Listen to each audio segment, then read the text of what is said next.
누군가를 다급히 찾는 목소리가 들립니다. 피터! 제임스는 어디 있습니까? 드론으로 찾고 있어요. GPS도 확인 중이고. 지금 당장 뒷산으로 오세요. 캡틴 쿠커, 그 멧돼지 놈이 아들 앞에 있습니다. 안 돼!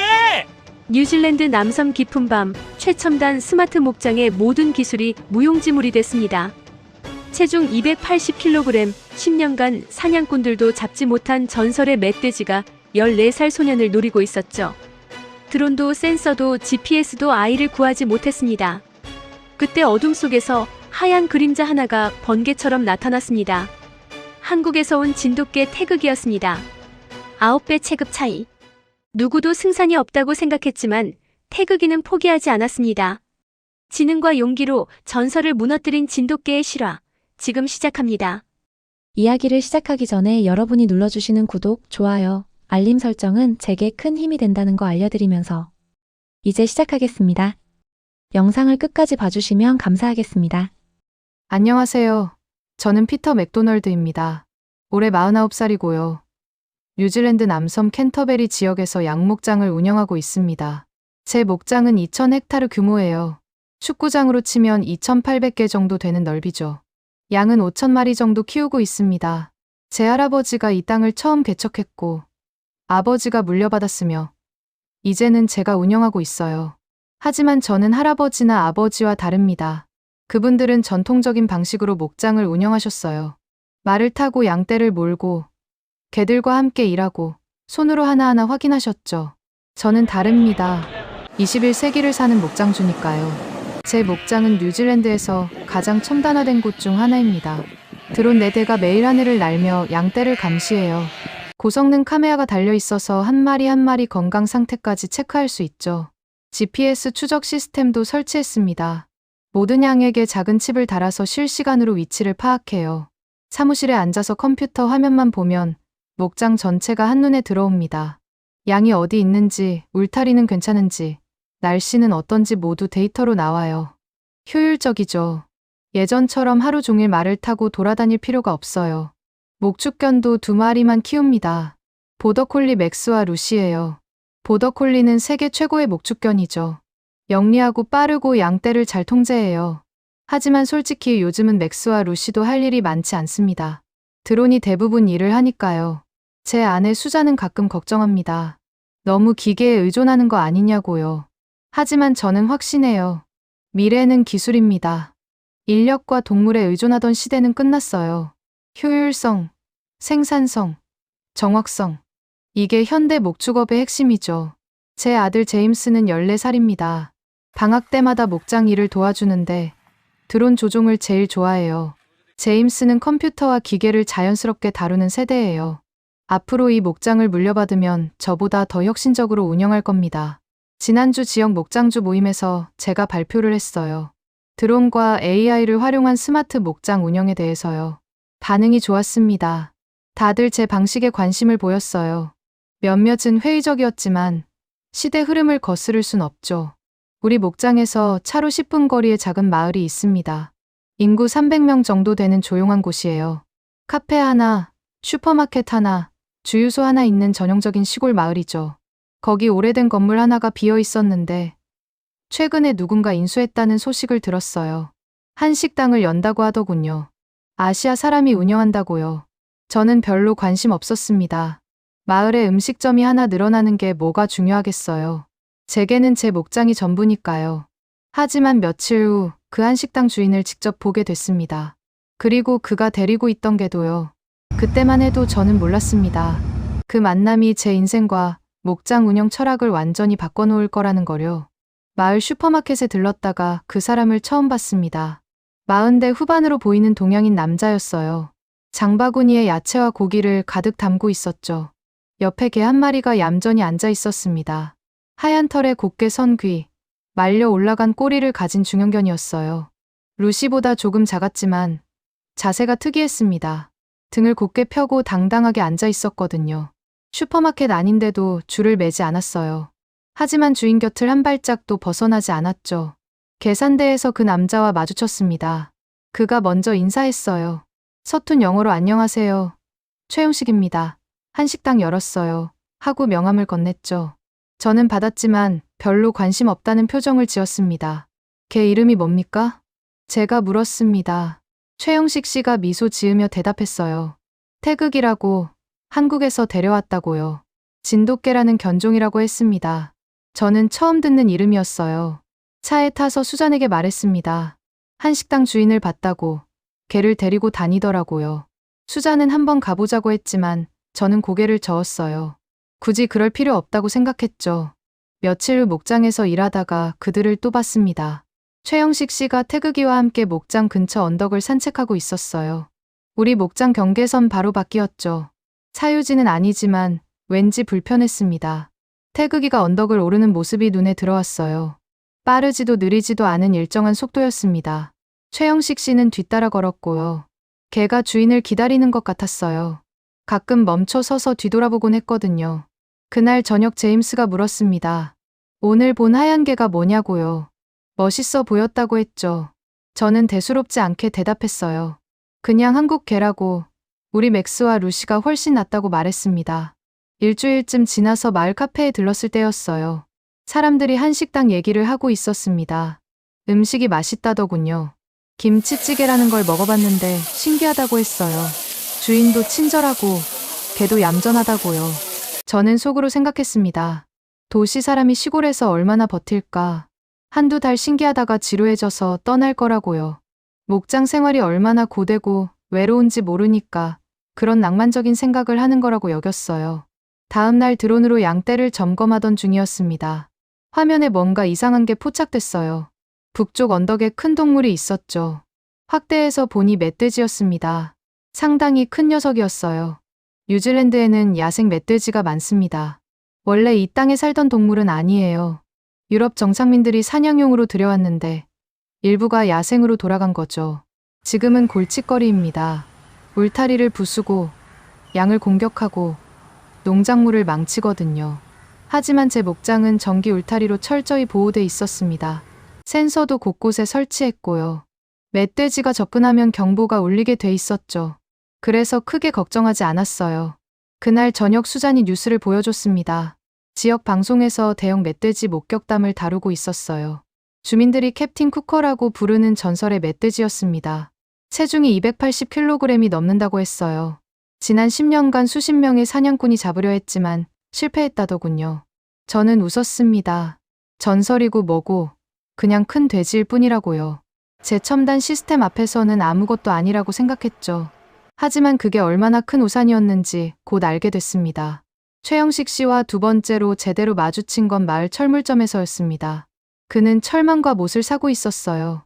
한식당 뒤뜰에 울타리를 만든다고 했죠. 태극이 때문이라고요. 저는 궁금했습니다. 걔가 도망가나요? 최영식 씨가 고개를 저었어요. 태극이는 절대 안 도망간다고. 하지만 야생동물로부터 보호하려면 울타리가 필요하다고 했습니다. 특히 멧돼지 때문이라고요. 그 말에 저는 픽 웃었어요. 멧돼지가 마을까지 내려올 리 없다고 말했죠. 설령 온다 해도 저런 작은 개가 멧돼지를 어떻게 하겠냐고요. 최영식 씨는 조용히 미소만 지었습니다. 태극이를 과소평가하지 마세요. 진돗개는 특별합니다. 그가 말했습니다. 저는 대꾸하지 않았어요. 목축견도 아닌 개가 뭘 안다고. 양치기 문화도 없는 나라에서 온 사람이 뭘 알겠어요. 사흘 후 북쪽 목장 울타리가 파손됐다는 경보가 울렸습니다. 드론을 날려 확인했더니 전기 울타리 일부가 무너져 있었어요. 뭔가 강한 힘으로 들이받은 흔적이었죠. 주변에 발자국이 있었습니다. 멧돼지였어요. 저는 즉시 울타리 수리팀을 보냈습니다. 센서도 추가로 설치했어요. 하지만 불안했습니다. 저 정도로 울타리를 부술 수 있다면 보통 멧돼지가 아닌 거죠. 혹시 캡틴 쿠커일까 하는 생각이 들었어요. 다음 날 아침 맥스와 루시가 이상하게 불안해했습니다. 계속 북쪽을 바라보며 낮게 으르렁거렸어요. 개들의 본능이 뭔가를 감지한 거였죠. 저는 드론을 다시 띄웠지만 아무것도 보이지 않았습니다. 제임스가 학교에서 돌아와 신나서 말했어요. 친구들이 캡틴 쿠커를 봤다고 하더라고요. 마을 근처 숲에서 목격됐다는 소문이었죠. 엄청나게 크고 무섭게 생겼다고 했습니다. 저는 제임스에게 당분간 혼자 돌아다니지 말라고 주의를 줬습니다. 하지만 속으로는 과장이라고 생각했어요. 시골 마을 사람들은 뭐든 부풀리기 좋아하니까요. 주말에 마을 모임이 있었습니다. 멧돼지 문제를 논의하는 자리였어요. 농장주 몇몇이 피해를 입었다며 대책을 요구했죠. 사냥꾼을 고용하자는 의견도 나왔어요. 최영식 씨도 참석했습니다. 그가 조심스럽게 손을 들고 말했어요. 한국에서는 야생동물과 공존하는 방법을 연구한다고. 살처분보다는 이동시키는 게 낫다고요. 사람들이 웅성거렸습니다. 한 농장주가 비웃듯 물었어요. 280kg 멧돼지를 어떻게 이동시키냐고요. 최영식 씨는 대답하지 못했습니다. 저도 속으로 동의했어요. 이상론일 뿐이라고요. 회의가 끝나고 최영식 씨가 제게 다가왔습니다. 혹시 멧돼지가 목장에 나타나면 조심하라고, 특히 아들을 주의하라고 했어요. 저는 고맙다고 했지만 진심은 아니었습니다. 제 목장은 안전하니까요. 그날 밤 제임스가 창밖을 보다가 소리쳤어요. 저기 뭔가 있다고요. 저는 창가로 갔지만 아무것도 보이지 않았습니다. 그냥 어둠뿐이었죠. 제임스는 분명 큰 그림자를 봤다고 주장했어요. 저는 제임스를 안심시켰습니다. 전기 울타리가 있고 센서가 있고 드론이 감시한다고요. 아무 걱정 없다고 말했죠. 하지만 창밖 어둠은 왠지 평소보다 더 깊어 보였습니다. 월요일 새벽이었습니다. 경보음에 잠에서 깼어요. 휴대폰 화면에 빨간 경고가 떴죠. 남쪽 울타리 구역 침입자 감지. 저는 급히 컴퓨터를 켰습니다. CCTV 화면에 믿을 수 없는 광경이 펼쳐졌어요. 거대한 멧돼지가 전기 울타리를 들이받고 있었습니다. 한 번, 두 번, 세 번. 울타리가 버티지 못하고 무너졌어요. 멧돼지가 목장 안으로 들어왔습니다. 체구가 어마어마했어요. 화면으로 봐도 위압적이었죠. 검은 털에 흉터투성이 얼굴, 날카로운 엄니가 달빛에 반짝였습니다. 캡틴 쿠커였어요. 전설이 아니었습니다. 저는 즉시 드론을 띄웠습니다. 적외선 카메라가 멧돼지를 추적했어요. 놈은 양 우리 쪽으로 향하고 있었습니다. 양들이 공포에 질려 뛰어다녔죠. 드론이 경고음을 냈지만 멧돼지는 아랑곳하지 않았어요. 맥스와 루시를 풀어줬습니다. 두 녀석이 달려가 멧돼지를 막으려 했어요. 하지만 체급 차이가 너무 났습니다. 맥스가 지저대자 멧돼지가 고개를 돌렸어요. 그리고 돌진했죠. 맥스가 재빨리 피했지만 루시는 늦었습니다. 멧돼지 머리가 루시 옆구리를 들이받았어요. 루시가 날아가 땅에 굴렀습니다. 비명 같은 짖음이 들렸죠. 저는 밖으로 뛰쳐나갔습니다. 수잔이 이미 119에 전화하고 있었어요. 저는 차고에서 엽총을 꺼냈습니다. 목장에 총 기어가는 바다뒀거든요. 야생동물 방어용이었죠. 하지만 손이 떨렸어요. 현장에 도착했을 때 멧돼지는 이미 사라진 뒤였습니다. 부서진 울타리와 흩어진 양 떼만 남았어요. 루시는 쓰러져 있었습니다. 숨은 쉬고 있었지만 움직이지 못했어요. 수의사가 왔습니다. 루시는 갈비뼈가 부러졌고 내상이 의심된다고 했어요. 즉시 병원으로 이송해야 한다고 했죠. 저는 루시를 차에 실으며 죄책감이 들었습니다. 제가 보호해야 할 개였는데. 다음 날 마을 전체가 발칵 뒤집혔습니다. 캡틴 쿠커가 맥도널드 목장을 습격했다는 소식이 퍼졌어요. 사람들이 제게 전화했습니다. 괜찮냐고, 피해가 크냐고 물었죠. 저는 울타리를 재정비하고 센서를 늘렸습니다. 드론도 한 대 더 추가 주문했어요. 하지만 이상했어요. 기술로 막을 수 있다고 믿었는데 불안했습니다. 멧돼지는 센서를 신경 쓰지 않았고 드론을 두려워하지 않았어요. 제임스가 학교에서 일찍 돌아왔습니다. 친구들이 캡틴 쿠커 얘기를 해서 무섭다고 했어요. 저는 제임스를 안아줬습니다. 괜찮다고, 아빠가 지킨다고 말했죠. 하지만 제 목소리에 확신이 없었어요. 저녁에 최영식 씨가 찾아왔습니다. 태극이와 함께였어요. 루시 소식을 듣고 위로하러 왔다고 했죠. 그는 직접 만든 음식을 가져왔습니다. 한국식 죽이라고 했어요. 맥도널드 씨, 혼자 해결하려 하지 마세요. 도움이 필요하면 말씀하세요. 최영식 씨가 진심 어린 표정으로 말했습니다. 저는 고맙다고 했지만 속으로는 복잡했어요. 도시 사람이, 목장도 모르는 사람이 뭘 도와줄 수 있겠어요. 하지만 태극이가 저를 바라보는 눈빛이 이상했습니다. 경계도 아니고 호기심도 아니었어요. 뭔가 아는 듯한 눈빛이었죠. 마치 곧 큰일이 벌어질 거라고 경고하는 것 같았습니다. 루시는 일주일간 입원했습니다. 회복되긴 했지만 예전 같지 않았어요. 뛰는 속도가 느려졌고 가끔 다리를 절었죠. 수의사는 시간이 필요하다고 했습니다. 목장 피해는 생각보다 컸습니다. 부서진 울타리를 수리하는데 3,000달러가 들었어요. 양 12마리가 공포에 질려 도망갔다가 다쳤고 그중 4마리는 죽었습니다. 보험으로 처리했지만 기분이 좋지 않았어요. 저는 더 많은 기술을 투입하기로 했습니다. 최신형 동작 감지 센서를 주문했어요. 적외선과 열 감지 기능이 있어서 밤에도 정확하게 작동한다고 했죠. 비용이 $10,000였지만 어쩔 수 없었습니다. 제임스는 학교 끝나면 집에만 있었어요. 친구들과 놀러 가지도 않았죠. 창밖만 자꾸 바라봤습니다. 수잔이 걱정했어요. 제임스가 트라우마를 받은 것 같다고요. 저는 제임스를 데리고 마을 카페에 갔습니다. 기분 전환이 필요했거든요. 핫초코를 시켜주고 이야기를 나눴어요. 아빠가 반드시 멧돼지를 잡겠다고, 더 이상 무섭지 않을 거라고 약속했습니다. 카페를 나오는데 최영식 씨가 보였습니다. 한식당 앞에서 태극기와 함께 있었어요. 제임스가 태극기를 보더니 달려갔습니다. 저도 따라갔죠. 제임스가 태극기를 쓰다듬으며 물었어요. 이게는 무섭지 않냐고요. 최영식 씨가 웃으며 대답했습니다. 태극기는 용감하다고, 무서운 것과 맞서 싸울 줄 안다고요. 제임스가 눈을 반짝였어요. 태극기가 저 큰 멧돼지랑도 싸울 수 있어요? 제임스가 순수하게 물었습니다. 최영식 씨가 잠시 망설이더니 고개를 끄덕였어요. 태극기는 포기하지 않는다고, 자기보다 큰 상대라도 지킬 게 있으면 싸운다고 했죠. 저는 그 말이 믿어지지 않았습니다. 태극기는 30kg 정도 되는 중형견이에요. 캡틴 쿠커는 그 9배예요. 말이 안 되는 소리였죠. 하지만 제임스는 눈빛이 달라졌어요. 주말에 사냥꾼 팀이 왔습니다. 마을 사람들이 돈을 모아 고용한 전문가들이었어요. 그들은 자신만만했습니다. 캡틴 쿠커를 일주일 안에 잡겠다고 장담했죠. 하지만 사흘이 지나도 아무 소득이 없었어요. 멧돼지는 영리했습니다. 함정을 피하고 추적을 따돌렸죠. 사냥꾼들도 이런 경우는 처음이라고 했어요. 마치 인간보다 똑똑한 것 같다고요. 목요일 저녁이었습니다. 드론 모니터를 확인하다가 이상한 걸 발견했어요. 동쪽 숲에서 뭔가 움직이고 있었습니다. 확대해보니 캡틴 쿠커였어요. 목장에서 500m 떨어진 곳이었죠. 저는 즉시 사냥꾼들에게 연락했습니다. 위치를 알려줬어요. 그들이 출동했지만 도착했을 때는 이미 사라진 뒤였습니다. 발자국만 남아 있었어요. 그날 밤 잠을 이룰 수 없었습니다.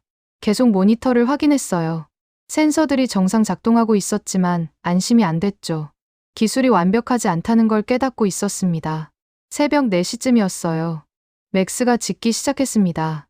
평소와 다른 절박한 소리였어요. 저는 벌떡 일어나 창밖을 봤습니다.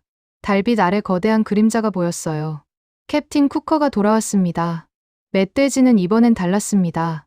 울타리를 부수지 않았어요. 새로 설치한 센서가 작동하는 구역을 피해서 움직였죠. 마치 우리 시스템을 학습한 것 같았습니다. 저는 급히 옷을 입고 밖으로 나갔습니다. 엽총을 들었어요. 맥스가 제 뒤를 따라왔죠. 수자는 경찰에 전화하라고 소리쳤습니다. 달빛이 밝았지만 그림자가 많았어요. 멧돼지가 어디 있는지 정확히 보이지 않았습니다. 드론을 띄웠지만 나무 사이로 숨어버려서 추적이 어려웠어요. 그때 집 쪽에서 수잔의 비명이 들렸습니다. 저는 심장이 멎는 줄 알았어요. 집으로 달려갔죠. 수잔이 창문을 가리키고 있었습니다. 제임스가 없었어요. 방은 비어 있었고 창문이 열려 있었습니다. 제임스가 몰래 밖으로 나간 거예요. 수잔이 떨리는 목소리로 말했어요. 아까 제임스가 뭔가 소리가 들린다며 일어났다고. 창밖을 보더니 갑자기 뛰쳐나갔다고요. 저는 제임스 이름을 크게 불렀습니다. 대답이 없었어요. 맥스를 앞세우고 마당을 수색했죠. 발자국이 보였습니다. 뒷산 쪽으로 향하고 있었어요. 뛰기 시작했습니다. 숨이 찼지만 멈출 수 없었어요. 제임스를 찾아야 했습니다. 맥스가 앞서 달렸지만 루시처럼 빠르진 않았어요. 언덕을 오르는데 제임스 목소리가 들렸습니다.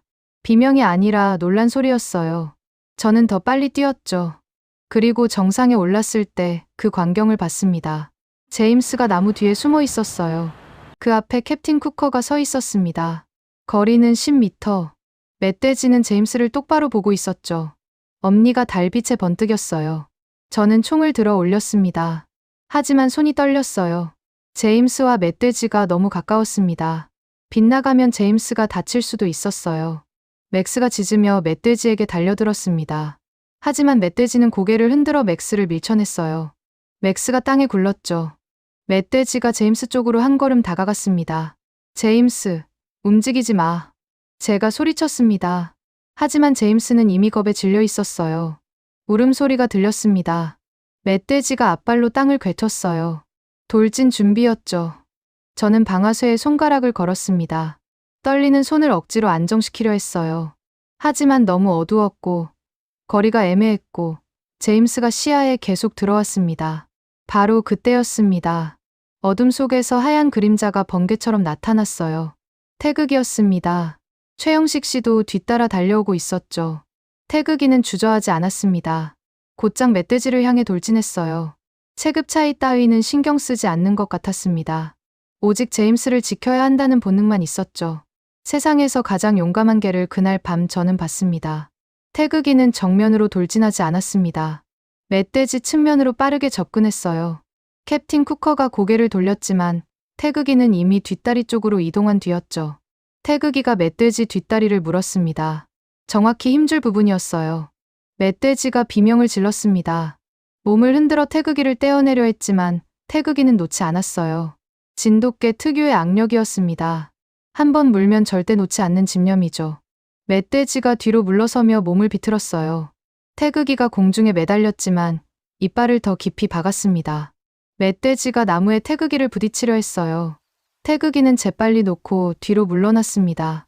하지만 바로 다시 돌진했죠. 이번엔 반대쪽 뒷다리를 노렸어요. 저는 그 광경을 넋을 잃고 바라봤습니다. 태극이는 싸우고 있는 게 아니었어요. 전략을 구사하고 있었죠. 멧돼지의 약점만 공격했습니다. 정면 대결은 피하고 측면과 후방에서만 움직였어요. 최영식 씨가 제 옆에 섰습니다. 그도 숨을 헐떡이고 있었어요. 저는 총을 내렸습니다. 태극이를 다치게 할 수 없었거든요. 멧돼지가 점점 지쳐갔습니다. 계속 돌아서 태극이를 쫓았지만 태극이는 더 빨랐어요. 공격하고 후퇴하고 다시 공격하고 후퇴하고 마치 춤을 추는 것 같았죠. 10분쯤 지났을 때 멧돼지의 움직임이 느려졌습니다. 뒷다리에서 피가 흘렀어요. 태극이의 공격이 효과를 본 거죠. 멧돼지가 비틀거렸습니다. 태극이가 마지막 공격을 시도했습니다.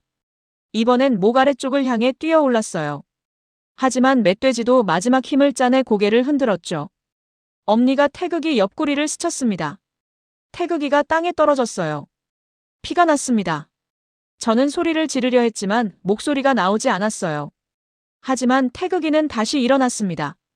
다리를 떨었지만 포기하지 않았어요. 다시 멧돼지를 향해 자세를 낮췄죠. 그 모습에 캡틴 쿠커가 주춤했습니다. 전설의 멧돼지, 수십 명의 사냥꾼을 피해온 녀석이 한 마리 개 앞에서 망설인 거예요. 태극이가 한 번 더 짖었습니다. 낮고 위협적인 소리였어요. 물러서라는 경고였죠. 멧돼지가 뒤로 한 걸음 물러섰습니다. 최영식 씨가 앞으로 나섰습니다. 손에 커다란 나뭇가지를 들고 있었어요. 땅을 내리쳤습니다. 큰 소음이 났죠. 저도 따라했어요. 총을 하늘로 쏘았습니다. 멧돼지가 마침내 돌아섰습니다. 산 쪽으로 도망가기 시작했어요. 절뚝거리며 천천히 사라졌죠. 태극이가 끝까지 짖으며 쫓아냈습니다. 멧돼지가 완전히 사라지자 태극이가 쓰러졌습니다. 저는 제임스를 안고 태극이에게 달려갔어요. 최영식 씨가 이미 태극이를 안고 있었습니다. 태극이는 숨을 헐떡이고 있었지만 눈빛은 여전히 또렷했어요. 제임스를 바라보며 꼬리를 한번 흔들었죠. 고마워, 태극아. 제임스가 울먹이며 말했습니다. 저도 눈물이 났지만 참았어요. 최영식 씨가 말없이 고개를 끄덕였습니다. 그날 밤 저는 평생 잊지 못할 광경을 봤습니다. 체급 차이 9배. 전설의 멧돼지. 그 모든 불리함 속에서 한 마리 개가 보여준 용기와 지혜를요. 기술이 아니었습니다. 생명이었습니다. 태극이는 일주일간 입원했습니다. 옆구리 상처가 깊었지만 다행히 내장은 다치지 않았어요. 수의사가 말했습니다. 운이 좋았다고 조금만 더 깊었으면 위험했을 거라고요. 저는 매일 병원에 들렀습니다. 제임스와 함께요. 제임스는 태극이에게 그림을 그려주고 이야기를 들려줬어요. 태극이는 제임스를 볼 때마다 꼬리를 흔들었죠. 최영식 씨도 매일 왔습니다. 그는 태극이 옆에 조용히 앉아 있었어요.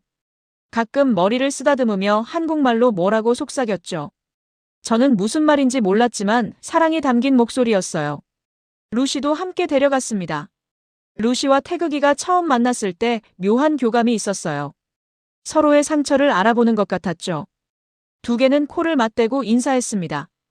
일주일 후 태극이가 퇴원했습니다. 저는 최영식 씨에게 제안했어요.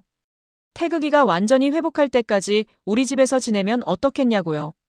제임스가 돌보고 싶어 한다고 말했죠. 최영식 씨가 웃으며 고개를 저었습니다. 태극이는 자기 집이 편할 거라고요.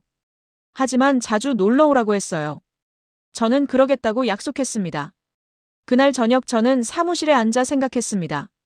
제 목장에는 최신 드론이 있고 GPS 시스템이 있고 첨단 센서가 있어요. 하지만 그 모든 기술이 제임스를 구하지 못했습니다. 구한 건 한 마리 개였어요. 기술이 아니라 용기였고 데이터가 아니라 헌신이었죠. 저는 그동안 중요한 걸 놓치고 있었습니다. 다음 날 저는 결정했습니다. 드론을 한 대 줄이고 맥스와 루시에게 더 많은 시간을 투자하기로요. 기계를 믿되 의존하지 않기로 했죠. 균형이 필요했습니다. 한 달 후 마을 축제가 열렸습니다. 저는 주최 측에 제안했어요. 태극이에게 용기상을 주자고요. 모두가 동의했습니다. 축제 당일 태극이는 무대에 올랐습니다. 완전히 회복한 모습이었어요. 이장님이 메달을 걸어주셨죠. 사람들이 박수를 쳤습니다. 제임스가 제일 크게 환호했어요. 저도 무대에 올라 마이크를 잡았습니다. 제 목소리는 떨렸지만 진심이었어요. 저는 기술을 믿었습니다. 효율과 데이터만 중요하다고 생각했죠. 하지만 태극이가 가르쳐줬습니다. 진짜 중요한 건 용기와 헌신이라는 걸요.